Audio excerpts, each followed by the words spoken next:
요한계시록 14번째 시간입니다. 3장 1절에서 6절까지 말씀으로 클레프테스라는 제목으로 은혜를 나누겠습니다. 우리 7교회 중에 이제 어느덧 4개의 교회를 묵상했는데 오늘 이제 5번째로 4대 교회를 향한 메시지를 살펴보겠습니다.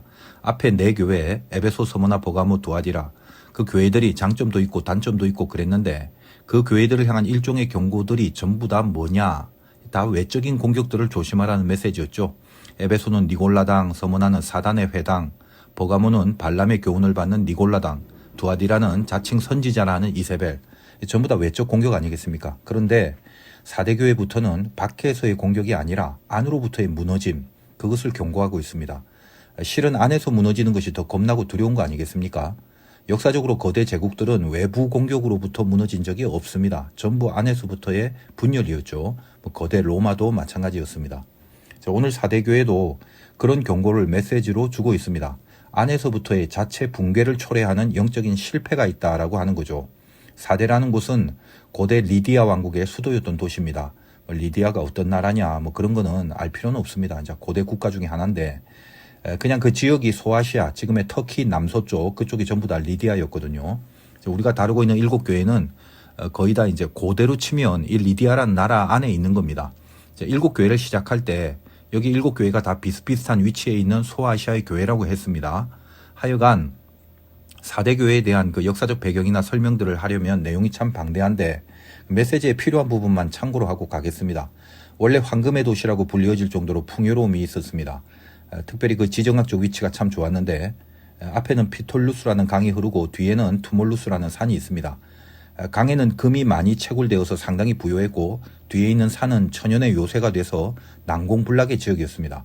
산과 강을 사이에 두고 있는 위치에서 어떤 군사적인 공격이 오더라도 뚫고 들어올 수가 없었고 요새와 같은 투몰루스 산에 숨어 있으면 안전하다고 생각을 했죠. 역사 속에서 우리가 잘 알고 있는 페르시아의 고레스 황제가 공격을 한 적이 있었습니다. 14일간을 포위하고도 아무리 살펴봐도 어디로 뚫고 들어가야 될 그런 구멍이 없었다고 하죠.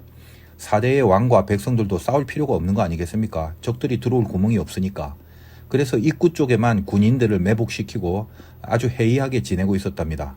그러다 어느 날 4대 지역 언덕에서 뭐가 떨어졌는데 페르시아 병사가 보니까 성벽에서 경계 근무를 하던 4대 병사가 졸다가 지가 쓰고 있는 투구를 절벽으로 떨어뜨렸던 겁니다. 그래서 적이 보고 있는지도 모르고 성벽 아래에 뚫린 구멍으로 내려와서 투구를 주워가지고 갔는데 그 모습을 보던 페르시아의 고레스 황제가 그 구멍이 침투해서 들어갈 수 있는 입구라는 것을 알게 됩니다. 그날 밤에 정예부대를 풀어서 그 구멍을 통해 침투해 들어가 성문을 열게 해서 4대 성을 점령하는 역사가 있었습니다. 막상 또 그 구멍을 통해 올라가 보니까 보초병도 하나도 없이 그렇게 방치를 해두었다고 합니다.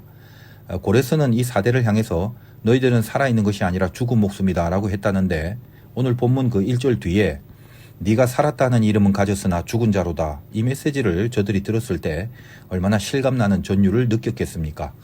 4대라는 말이 원래는 남은 자란 뜻, 또 새로운 자, 도망쳐 나온 자 그런 뜻이라는데 실제로 도망쳐서 살아남은 자가 없게 된 것이죠. 4대 교회 분위기는 일단 풍요롭고 또 금이 많이 채굴되는 지역이라서 물질의 풍요로움이 최고조였던 지역이었습니다. 당연히 그러니까 사치, 쾌락, 세속화, 그리고 늘 오락과 교제의 문화가 만연했습니다. 주님이 이 교회를 향하여 별로 칭찬은 하지 않았어요. 4대 교회에 대한 평가는 한마디로 살았다 하는 이름은 가졌으나 죽은 자라고 합니다. 자, 죽었다는 것이 뭘 말하는 겁니까? 또 반대로 살았다는 것은 또 뭘 말하는 겁니까? 알다시피 우리가 믿음의 영역에서 살았다라고 하면 영적으로 살았다는 걸 말하는 거죠. 영성이 살아 있어야 하는데 다른 건 다 살아도 영성이 죽었다는 그 지적을 4대 교회가 받았던 것입니다. 그래서 주님이 이 4대 교회에 등장하는 모습은 7영과 7별을 가지신 모습으로 등장하십니다. 자, 7은 완전수죠. 영이 성령이고 별이 성도를 말하지 않습니까? 앞에서 이미 다 가르쳐 드렸죠. 그러니까 성령이 충만한 성도들을 붙잡고 있는 모습으로 등장하시는 주님입니다. 너희들 죽은 자로 살지 마라. 살아있는 생명이 있는 그 신자로 살아라. 4대 교회에서 영이 살아있는 신자들을 붙들어 주겠다라는 그런 메시지를 전하시는 겁니다. 그래서 7영과 7별을 가지신 이로서 4대 교회를 향하여 말씀하시고 있는 겁니다. 영적으로 살아있다는 거 뭘 말하는 겁니까? 신앙의 생명을 말하는 거죠. 생명이 뭐죠? 생명은 저항입니다. 요즘 이제 코로나 시대에 가장 중요한 것이 뭡니까? 면역이거든요. 우리 성도님들 뭐 마늘, 양파, 고등어, 버섯 뭐 그런 거 좀 많이 드시고 비타민C 챙겨 드시고 충분한 수면과 운동 뭐 뻔한 거죠. 그런 것들 해야 됩니다. 여러분 그 기저질환이라는 것이 대부분 면역이 없는 현상이거든요. 그러니까 백신보다 중요한 건 면역입니다. 여러분 백신 맞고 안심하면 안 되는 거 이제 다 아시죠? 백신이라는 게 하여간 그 초성부터 그 마음에 안 들어요. 이렇게 비읍하고 시웃하고 가만히 보고 있으면 비읍 시웃으로 만들어진 단어 중에 이렇게 퍼뜩 생각나는 게 모르겠어요. 저는 이 백신할 때 백자를 보면 이 백자가 병자로 그렇게 보여요. 하여간 막 그런 거 생각나요. 면역력이 중요합니다. 마스크 손 소독하시고 또 우리 성도님들은 악수를 좀 안 하셨으면 좋겠는데 이제 그 10만 원 제가 금방 된다고 말씀드렸죠. 근데 검사를 우리 국민들이 다 한다면 20만도 넘을 거라고 판단을 합니다. 지금은 이제 감기 같은 미미한 증상이지만 늘 이제 조심은 하셔야 하고요. 오미크론보다 더 큰 어떤 게 오지 않도록 그렇게 기도를 하셔야 합니다. 살아있다는 거, 그 저항력이 있다는 겁니다. 저항 자체가 에너지거든요. 여러분들이 영적으로 살아있으면 죄와 불신앙에 저항을 하게 되어 있습니다. 저항이 뭐예요? 전투를 한단 말이에요. 죽어 있으면 싸우지 않죠. 시체는 싸우지 않습니다. 4대 교회는 버젓이 잘 살고 있는 교회로서 풍요로움은 있었지만 한마디로 싸우지 않는 교회다라는 것입니다. 왜 싸움이 없나요? 저항이 없기 때문이죠. 저항을 왜 안 하죠? 둘 중에 하나 아닙니까? 죄와 방향이 같거나 죄에 무관심하거나 그거거든요. 짠 바다 속에 평생 있어도 살아있는 물고기는요. 잡아서 이렇게 회를 쳐서 먹어보면 절대 짜지 않습니다. 살아있는 한 소금이 몸에 들어오지 않도록 하는 저항력이 있는 거거든요. 바다에서 바로 회를 쳐서 먹으면 짠 게 아니라 달죠. 사람이 부족함이 없고 풍요로우면요. 걱정이 없어집니다. 그러면 그냥 이대로 편하게 자연스럽게 흘러가면 되는 거이지 뭐 그렇게 유난히 전투의식 가질 필요가 있는가 그런 생각이 들게 됩니다. 그러면 죽는 거죠. 교회는 이 땅의 심장과 같습니다. 여기서 혈액이 계속 공급돼서 이 세상 안으로 흘러 들어가야 됩니다. 그게 생명인데 그렇게 되지 않으면 세상이 죽어버리는 거거든요. 교회는 세상을 살려야 하는 사명이 있습니다. 늘 그 싸움을 하고 살아야 되는 거예요. 그게 교회고 그게 신자란 말이죠. 그래서 신자의 인생이라는 게 늘 피곤해요. 우리는 피곤이 사명인 사람들입니다. 죽기 전까지 편할 생각하지 마세요. 싸우다 보니 날마다 죽을 것 같기도 하고 싸운다고 또 다 이깁니까? 질 때도 있죠. 지면 또 절망하고 그렇게 쓰러져 있다가도 또 이래서는 안 돼. 그러면서 다시 은혜 가운데 붙들려서 새롭게 시작하고 늘 그런 겁니다. 질 수는 있어도 포기하지 말라는 거예요. 그게 저항입니다. 원래 싸우는 사람들은 늘 아픈 마음으로 잠자리에 들어가는 사람들 아닙니까? 머리만 대면 드르렁하고 그렇게 바로 푹 잘 수 있다는 거 그것도 참 부러워요. 풍요로움이 있고 별로 인생에 큰 문제 없을 때 그게 감사해서 더 싸울 수 있는 힘을 충전하고 더 큰 싸움에 승리할 수 있어야 하는데 그렇게 하지 않고 점점 그냥 죽어가는 모습으로 교회만 다니고 있는 거 지금 우리 모습은 어떻습니까? 이 시대 교회 모습이 어떤가요? 저항의 힘들이 그게 뜨겁게 달구어져 있는 거 맞습니까? 가만 보면 전투의식이라는 거 그런 거 잘 안 느껴져요. 어떤 간절함이 안 느껴지는 겁니다. 요즘은 간절함으로 신앙생활하는 사람들 보면요. 이단들밖에 없는 것 같아요. 너희가 신자라는 이름을 가지고 있으나 죽은 자가 아니더냐. 오늘 주님의 이 질책을 받으셔야 한다는 겁니다. 세월이 갈수록 힘이 빠져서 무기력해지는 게 아니라 영적으로 시체가 되어가고 있는 게 아닌가. 그거 다시 점검하셔야 된다는 겁니다. 자, 우리가 그러면 안 죽으려면 어떻게 해야 되겠습니까? 오늘 말씀 중에 크게 두 가지를 한번 새겨보시기 바랍니다. 첫째는 일깨어 굳게 하라라는 겁니다. 2절 볼게요. 너는 일깨어 그 남은 바 죽게 된 것을 굳건하게 하라. 내 하나님 앞에 네 행위에 온전한 것을 찾지 못하노니. 여기서 일깨다라는 말을 영어로 wake up이라고 합니다. 그러니까 잠에서 wake up, 일어나서 잠에서 일어나 이 말이죠. 그냥 눈만 뜨고 있다가 또 자고 그런 게 아니라 일어나기 위해서 눈을 뜨란 말입니다. 눈만 뜨는 게 아니라 일어나라는 거죠. 그래서 남은 자, 이 남은 자라는 말은 뭔가 지금 신앙적으로 붙잡고 그걸 이용해서 일으켜 세워질 그 어떤 내용을 말하는 것인데 그 남아있는 것 중에 죽게 된 것이 있는데 그걸 굳건하게 하는 그런 말이죠. 남은 바 죽게 된 거. 원래 있어야 되는데 근데 그게 소멸될 것 같다 이 말이에요. 근데 그걸 소멸시키지 말고 다시 자꾸 일어나라는 메시지입니다. 자다가 일어났으면 하다못해 화장실이라도 다녀와야죠. 깨서 눈 뜨게 된 것이 중요한 게 아니라 할 일을 하러 일어나라는 말입니다. 신앙 인생에 있어서 가장 중요한 두 가지 강령이 뭡니까? 주님이 하신 첫 설교죠. 회개하라, 천국이 가까웠느니라. 첫째는 회개, 둘째는 천국 아닙니까? 죄를 끊어버리는 일, 그거 다시 하라는 말이에요. 그리고 천국이 가까웠다. 천국은 통치란 말이죠. 통치에 대한 의식을, 그걸 다시 가지란 말입니다. 내가 죄에서 돌아서고 하나님의 통치를 받는 그 나라를 만들어 가야 한다는 말인데, 여기에서 영혼 구원에 대한 강렬한 의식도 가질 수 있어야 된다는 말이죠. 자, 이런 말을 들으면 뭔가 가슴에 요동이 좀 일어나야 되는데, 우리는 주님의 그 첫 설교의 내용을 들어도 그냥 다 식상한 이야기, 다 아는 이야기, 많이 들어본 이야기로 그냥 끝내버립니다. 그러시지 마세요. 이단들은 영혼 구원에 목숨을 거는데 우리는 그 생명의 의지가 고갈이 되어버린 것 같습니다. 저들은 정말 영혼 구원을 하는 게 아니죠. 영혼을 죽이는 건데도 영혼 구원이라고 속아버려서 거기 자기의 목숨을 거는데 말입니다. 우리가 영혼 구원에 어떤 의욕을 갖고 의식을 가지란 말이 전부 다 무슨 띠를 띠고 전철역에 나가서 전도하라는 말이 아닙니다. 여러분이 사람을 보고 인생을 돌아볼 때 예수 믿게 만들고 싶다, 그런 의식이 있습니까? 그게 남아 있어야 하는 건데 말입니다. 근데 이게 어찌된 일인지 그냥 살다 보니까 그 남아 있어야 마땅한 것이 은근히 보니까 다 죽어 있더란 말이에요. 여러분이 사람을 봤을 때 과연 저 사람을 통해서 저 사람이 예수를 좀 믿었으면 좋겠다, 어떻게든지 간에 예수 믿게 좀 만들고 싶다, 물론 그렇게 성공하지는 못할지라도 그런 마음가짐과 그런 상태가 있냐 이 말이죠. 바로 그 상태가 남은 바 죽게 된 거라는 표현이 주는 의미입니다. 남아 있어야 되는데 다 날아가 버리고 마치 소멸될 것 같이 보여지는 그거. 자기 자신을 향해서는 거룩의 목표를 정하고 왜 이렇게 안 되지, 왜 이렇게 나는 더럽지, 왜 이렇게 희생이 안 되고 손해를 감수할 실력이 없지, 왜 이렇게 죄를 끊어내지 못하고 살지, 그런 회개의 애통이 있어야 하는데 그런 심령이 있는 거 맞습니까? 그게 남아 있어야 되는데 과연 남아 있냐 이 말이에요. 또 사람을 향해서는 미움이나 분노나 너 때문에 뭐가 안 되겠다, 망했다, 뭐 그런 원망, 그런 죄성에서 나를 끊어 쳐내지 못하는 그런 모습을 바라보면서 그냥 내 자아와 내 육체가 원하는 걸 그대로 방치해서 그렇게 풀어버리고 살아가고 있는 건 아닙니까? 거기에 목숨을 건 전쟁을 선포하는 결단이 없다면 그걸 시체라고 한다 이 말입니다. 여러분, 교회를 그냥 다니는 거 어렵지 않습니다. 그렇죠. 예배 나오는 게 웬만한 믿음이 있으면 별로 어려운 게 아니잖아요. 더군다나 믿음이 없어도 그냥 습관적으로나 심심해서라도 교회 오는 거 그렇게 힘든 건 아니죠. 오래 다니고 교회의 커뮤니티가 형성이 되면 놀러라도 사람 만나려고도 그렇게 가게 되잖아요. 예전에 제가 고등학교 다닐 때 처음 교회를 다녔는데 저는 그 시절에 인생에 가장 극심한 고난이 있어서 처음부터 정말 하나님을 잘 믿으려고 교회 갔습니다.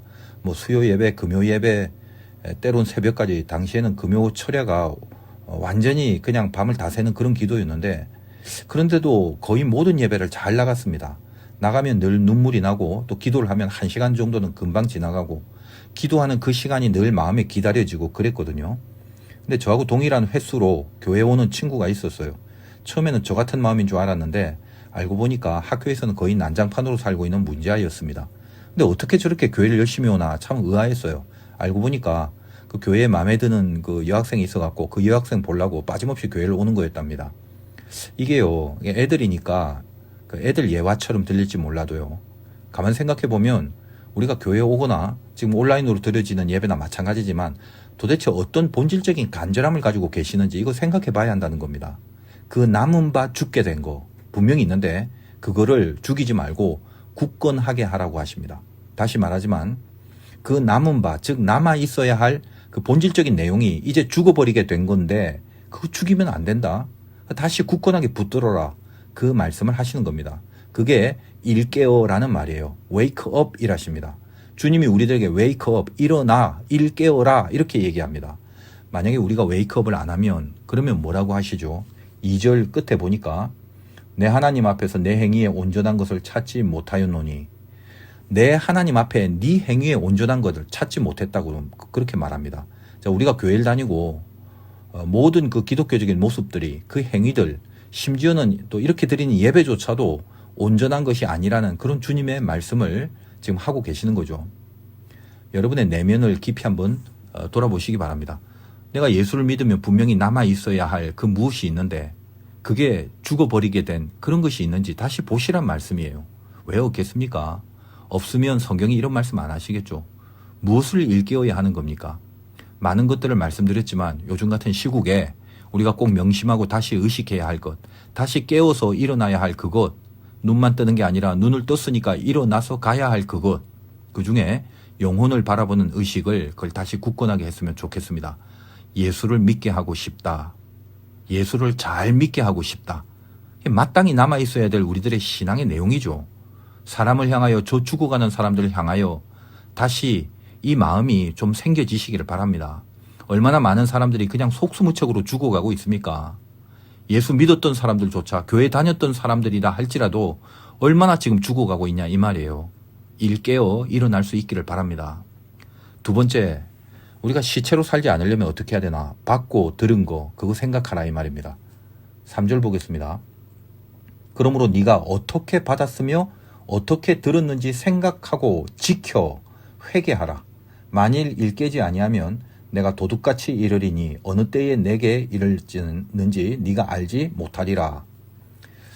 우리 결정적으로 어디서 실패를 하냐면요. 주님을 안 믿는 게 아니라 잊어버리는 거거든요.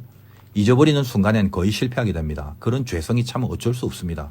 그래서 본문에 여기 생각하라라는 말이 있지 않습니까? 네가 어떻게 받았으며 어떻게 들었는지 생각하고, 영어로는 remember인데 이거 기억하라는 뜻이죠. 이게 헬라어가 무네모뉴오입니다. 우리가 저번에 에베소 교회 설교할 때 제목이 무네모뉴오였죠. 생각하다라는 뜻은 결국 기억하다라는 의미라고 했습니다. 그게 무네모뉴오입니다. 이미 받고 들은 거, 여기가 지금 시제가 현재 완료인데 그거는 과거에 벌어진 사건이 현재에 반드시 영향을 미치는 시제입니다. 하나님이 우리에게 주신 말씀이 있는데 그게 과거에 주신 말씀이라도 지금 영향을 미치고 있을 수 있다는 거예요. 지금도 여전히 그 과거의 말씀이 효용이 있고 적용이 된다라는 거예요. 그걸 기억해서 그것을 통해서 일깨어 일어나는 힘을 받으라는 말입니다. 인간은 감정적 존재 아닙니까? 감정, 기분, 이게 제일 중요해요. 사람에게 기분이라는 건 기분 하나로 천국 지옥을 마음대로 옮겨가는 그게 인간입니다. 제가 말씀드리지만 기분 나빠지면 천국도 가기 싫어하는 게 인간이라고 여러 번 말씀드렸죠. 믿음이 좋은 사람은요, 생각으로 기분을 잡을 수 있는 사람입니다. 다시 말하면 기억, 즉 말씀을 기억해 내므로써 자기 감정을 컨트롤할 수 있어야 한다는 겁니다. 사람은 자기 기분이 항상 정당한 줄 알고 살아가요. 아니거든요. 거의 대부분의 감정은 다 속아 넘어가는 겁니다. 선악과를 따먹으라는 유혹을 받을 때 하와의 기분을 한번 생각해 보세요. 동산 모든 열매를 먹으라는 말씀, 그거 다 까먹죠. 기분이 나쁠 이유가 하나도 없는데 감사해야 할 감정이 오히려 정당한 건데 불만이 싹트고 불쾌해 하잖아요. 하나님은 왜 저걸 못 먹게 하는 거야? 그렇게 돼버리는 겁니다. 사탄이 건드릴 때 선악과를 먹지 말라라는 그 말씀을 무네모뉴오, 즉 생각하고 기억해낼 수 있어야 했습니다. 여러분의 수준 한번 살펴보세요. 언제 한번 기분이 이렇게 뒤집어지려고 할 때 여러분이 말씀을 기억해내는 경험이 있었습니까? 있었다면 제대로 훈련을 하고 계셨던 거죠. 거기까지 가셔야 된다는 거예요. 그래서 말씀이 여러분 안에서 자기도 모르게 싸울 수 있는 검날이 되어서 뽑혀져야 되는 겁니다. 그거 훈련해 내셔야 돼요. 내가 받고 들은 거, 그 말씀을 생각하고 지켜서 돌이킬 수 있어야 한다는 겁니다. 그렇지 못하면 어떻게 된다고 합니까? 일깨지 못하면 도둑같이 임한다고 하죠. 주님이 도둑같이 임한다는 게 무슨 말입니까? 주님이 왜 임하시죠? 이건 심판이죠. 말씀으로 인한 각성이 생기지 않고 깨달음이 없으면 그거 자체가 이미 심판이라는 겁니다. 내가 당하는 게 심판인지 뭔지 모르고 그냥 지옥불 속으로 들어가는 거예요. 도둑같이 임한다는 게 무슨 말입니까? 주님이 몰래 오신다, 안 들키고 오신다, 뭐 그런 의미인가요? 여러분이 도둑을 언제 맞게 됩니까? 도둑이 온다는 생각을 못할 때죠. 도둑 맞아 본 적이 있으신가요? 언제 어디서 도둑이 올지 모른다, 이걸 늘 의식하고 있을 때 도둑이 온 적이 있습니까? 그런 적 없죠. 도둑은요, 온다고 생각을 할 때는 절대 안 와요. 온다고 생각을 안 할 때 오는 게 도둑이죠. 도둑이 오더라도 눈을 뜨고 지켜보면 도둑이 들어오지 못합니다. 주님이 도둑처럼 온다는 말은 심판이라는 건 심판인지 모르고 온다는 말과 같은 거예요. 이미 심판받고 있다는 말입니다. 이미 도둑질을 해가고 있는데 모르고 있다는 말이에요. 이 도둑을 헬라어로 크레프테스라고 합니다. 오늘 말씀 제목이에요. 영어로 도벽, 무슨 절도, 광, 그런 단어를 클랩토라고 하는데 여기서 온 거죠. 이제 여러분 헬라어 단어 14개 외우신 겁니다. 도둑 맞지 마세요. 클레프테스. 죄라는 한자는 그물망 밑에 안일비라고 그랬죠. 그러니까 그물이 아닌 거, 그물 벗어나는 거라고 했습니다. 우리는 말씀의 그물이 단단하게 자기 인생에 견고히 쳐져 있어야 되는 거예요. 그게 축복입니다. 전부 다 그물에 걸려들어야 되는 거거든요. 그거는 구속이 아니라 가장 큰 자유함입니다. 바다에서 구명보트에 타고 있는데 밖에 바다에 빠져 있는 사람들 보고 야 부럽다, 쟤들은 맘대로 가고 싶은데 다 가잖아, 정말 자유롭지 않냐, 그런 사람이 있습니까? 배 안에 타고 있는 것이 거기가 사는 길입니다. 예전에 우리 교회에서 이제 사역하신 전도사님이 계세요. 일찍 결혼한다고 해서 뭘 그렇게 일찍 하냐, 그 결혼하면 구속받게 되는데 구속받는 게 힘들 건데, 그렇게 했더니 자기는 구속을 좋아한대요. 그래서 그런갑다. 제가 이제 주례를 해주고 이제 또 시간이 많이 지나서 아이도 2명 낳고 잘 삽니다. 그래서 그때 그 아기를 돌보는 게 얼마나 힘들겠어요. 그래서 제가 저번에 아직도 구속이 좋냐고 그랬더니 목사님 미칠 것 같아요 그러더라고요. 사람은 본능적으로 구속을 싫어합니다. 그래서 하나님 안에서도 구속받기가 싫은 거거든요. 내가 누군지를 모르니까 자유롭고 싶은 겁니다. 사실은 우리는 하나님이라는 배 안에 타고 있어야 되거든요. 그래야 삽니다. 이 땅은 망망대해입니다. 도초의 파도와 풍랑이 일어나는 거라고요. 하나님 안에서 꼼짝 말고 구속되는 것이 진짜 생명이거든요. 여러분이 철들어서 성숙해지면 나를 올가매는 말씀의 그물이 얼마나 귀한 것인지, 나를 쪼아매고 있는 그 말씀이 얼마나 행복한 건지 그걸 알게 됩니다. 기분대로 풀어지지 마세요. 늘 기억하고 지켜야 됩니다. 예전에 어떤 영화를 봤더니 그 유선 전화기 시절인데 자꾸 전화가 오는 거예요. 따르릉 따르릉 하면서. 그러니까 너무 시끄러워갖고 가위로 전화 수화기에 달린 선을 잘라버리더라고요. 나중에 제가 이 말씀의 검을 묵상하면서 깨달은 게 그겁니다. 전화가 선을 타고 이렇게 신호가 올라오게 되는 건 어쩔 수 없다. 그러나 따르릉 하면서 울리기 전에 선을 잘라버리는 건 할 수 있다는 거예요. 어떤 자극이 안에서부터 생겨버려갖고 올라오는 거, 그건 어쩔 수 없죠. 그러나 다 올라오기 전에 받고 들은 말씀의 검으로 소리가 나기 전에 잘라버려야 한다는 겁니다. 그건 할 수 있죠. 그런 묵상을 한 적이 있습니다. 누구나 본능적인 죄성이 있기 때문에 하나님의 관리에서 벗어나고 싶어 합니다. 하나님이 관리하지 않으면요, 그거 좋은 거 아니에요. 그것으로 심판입니다. 가인의 도성은 4대 교회처럼 풍요로웠지만 거기는 하나님이 없습니다. 이미 심판받은 도성입니다. 이미 우리가 받고 들은 거 그거 기억해라.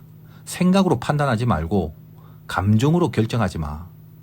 늘 말씀을 기억해서 이 일에 대해서 혹은 그 사람에 대해서 주님이 나에게 주신 말씀이 무언가 이걸 기억해야 됩니다. 그래서 하나님의 관리를 받으셔야 한다는 겁니다. 그게 사는 길이에요. 4대 교회는 이런 와중에 하나님의 관리를 벗어나지 않은 진짜들이 있었습니다. 4절 보겠습니다. 그러나 4대에 그 옷을 더럽히지 아니한 자 몇 명이 내게 있어 흰 옷을 입고 나와 함께 다니리니 그들은 합당한 자인 영고라. 이렇게 돼 있죠. 죽지 않은 자들은 흰 옷을 입고 주님과 동행하는 자들이었습니다. 성경에 나오는 흰 옷은 의로운 행실을 말하는데 교회만 나오고 세상에서 마음대로 살고 교회에서 예배는 드리는 모습이 있지만 세상에서는 하나님의 통치 밖에서 살고 그런 건 흰 옷이 아니죠. 생명책에 기록한다는 것은 하나님이 시인하는 거라고 하죠. 5절 읽겠습니다. 이기는 자는 이와 같이 흰 옷을 입을 것이요 내가 그 이름을 생명책에서 결코 지우지 아니하고 그 이름을 내 아버지 앞과 그의 천사들 앞에서 시인하리라. 하나님이 시인하는 거, 오로지 그것을 추구하는 행위, 그게 흰옷 입은 행동입니다. 흰색은 순수를 말하죠. 순수가 뭐예요? 그냥 하나만 생각하는 거 그거잖아요. 주님의 시인, 내가 너 인정하고 내가 너를 보고 있어. 오직 그 평가만이 기준이 돼서 거기서 비롯되는, 그 기준에서부터 비롯되는 모든 행위들, 그게 순수함이죠. 그게 흰옷입니다. 순수함이란 말을 다른 말로 하면 단순함이에요. 복잡해지는 이유가 뭐죠? 사람이 얍실하게 살려고 하니까 복잡해지죠. 얍실이 뭐예요? 아닌 척하면서 딴짓하려는 거죠. 신자인 척하지만 결국 불신앙으로 살려는 거. 그렇게 하려고 하니까 얼마나 많은 생각과 고심을 해야 합니까? 그냥 아예 이탈해버리면 되는데 그러면 두렵고 불안하고, 그러니까 하나님의 심판을 피하고 싶으면서도 내 맘대로 살고 싶고, 그렇게 하려면 얍실해져야 되잖아요. 하나만 생각하면 절대로 얍실해질 수 없습니다. 적어도 두 수, 세 수를 다 계산하고 복잡하게 궁리를 해야 하는 거거든요. 하나님은 마음의 중심을 봅니다. 중심은 단순해요. 하나만 있는 게 중심이라고요. 흰 옷에는 다른 무늬나 색깔이 필요 없습니다. 하나님이 나를 생명책에 기록해 주세요. 하나님 제 이름을 생명책에만 기록해 주세요. 오로지 그걸 위해 사는 거죠. 생명책에 올라가는 거 그게 목표라면 그때부터 복잡한 건 없습니다. 생명책뿐만 아니라 다른 세상 책에도 기록되려고 하니까 그러니까 궁리를 하게 되는 거죠. 여러분 한번 좀 즐겁게 상상해 보세요. 나중에 예수님이 하나님 앞과 천사들 앞에서 내 이름을 시인한답니다. 그 순간 한번 생각해 보세요. 여러분 어떻게 살고 싶으십니까? 복잡하게 살고 싶으신가요? 정리하겠습니다. 여러분 시체로 살지 않으려면 웨이크업 하세요. 깨어나 일어나야 합니다. 그리고 말씀을 기억해 내세요. 그리고 순수하게 그 말씀을 지키세요. 여러분의 이름을 주님이 시인하는 그것이 정말 기쁘시고 정말 그것을 소원하셔야 합니다. 오늘 전해드린 말씀도 본문에 의하면 받고 들은 말씀이 되는 거죠. 그걸 지켜서 그렇지 않았던 것에서부터 돌이키셔야 합니다.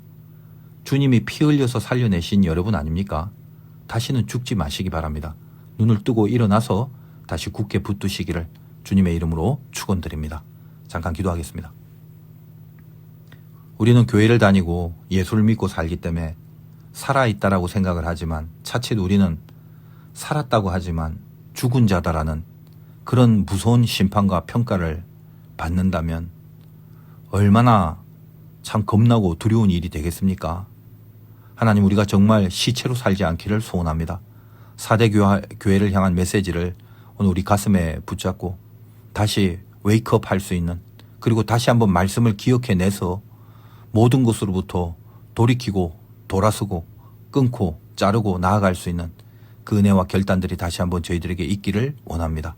사랑하는 화도교회 모든 성도님들 코로나가 참으로 만연하는 이 어려운 시대에 건강을 잘 지켜주시기 원합니다.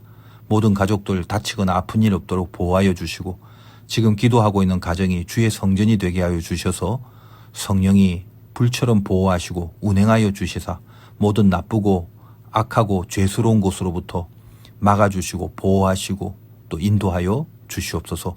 예수님의 귀하신 이름으로 기도드리옵나이다. 아멘. 우리 각자 형편에 맞게 우리 기도하고 마무리하시기 바랍니다.